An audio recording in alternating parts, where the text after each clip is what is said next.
Hey everybody, this is well, vlog 3. Yeah, 3. Woo! Anyway, I figured I'd talk a little bit, just for a short little while here, probably no more than 5 minutes.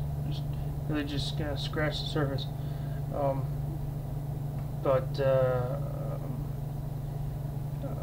panic attacks or anxiety attacks that I have. There are other people who, of course, have had, a feeling of anxiety or maybe even the feeling of paranoia, even though they don't have a mental illness to hang that hook on. Which is fine, because that's actually the definitions of anxiety attack and panic attack, at least the way I take it, are different, because I can tell the difference between a panic attack and an anxiety attack. An anxiety attack is something that slowly creeps up on you, and you can just kind of feel it in the back of your head, and it's like this, it's like this, like a spy, like creeping up on you, and eventually, if you don't do anything about it, you're gonna have an anxiety attack.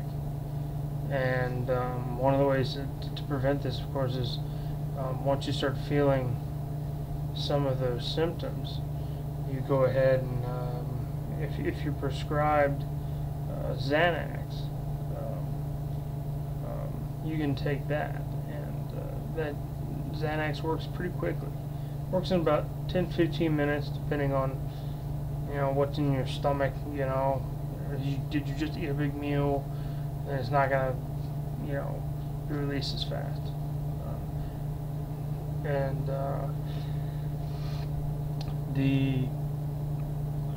Now panic attacks. I actually have anxiety attacks about having a panic attack.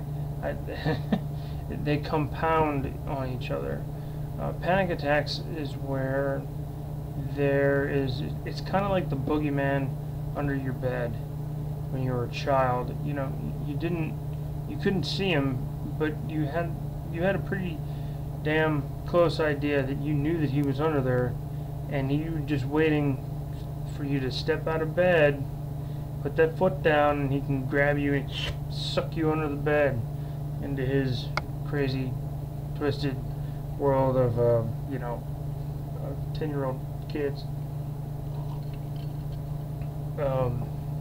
But yeah, so there's a significant difference. Like earlier today, I started feeling anxious for really no reason whatsoever, and I just went in and I took my prescribed dose of Xanax, and well, my PRN, I don't know exactly what PRN stands for. I can't remember. Basically, it means just take as needed. Every day I actually take extended release Xanax, and that lasts throughout the day. Therefore, it actually cuts down on the amount of anxiety and panic attacks that I have, because there's Xanax floating around in my system, so that does help. But yeah, having anxiety attack about having a panic attack, and that happens sometimes. And earlier today, that wasn't the case earlier today, but it has happened before, and will of course happen again. Which thinking about that even just kind of gets me a little frazzled. But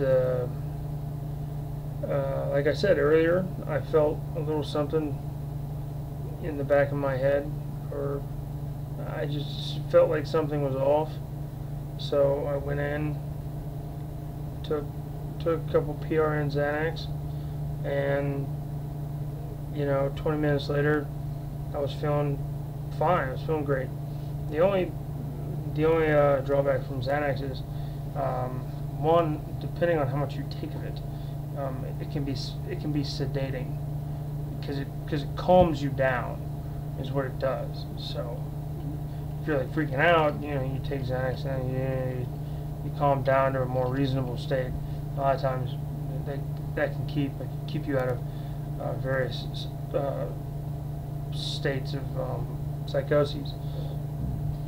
Now, there's sometimes when I've taken Xanax before for panic attacks or anxiety attacks, and it just does jack nothing, and those times suck. But it's something that I have to live with,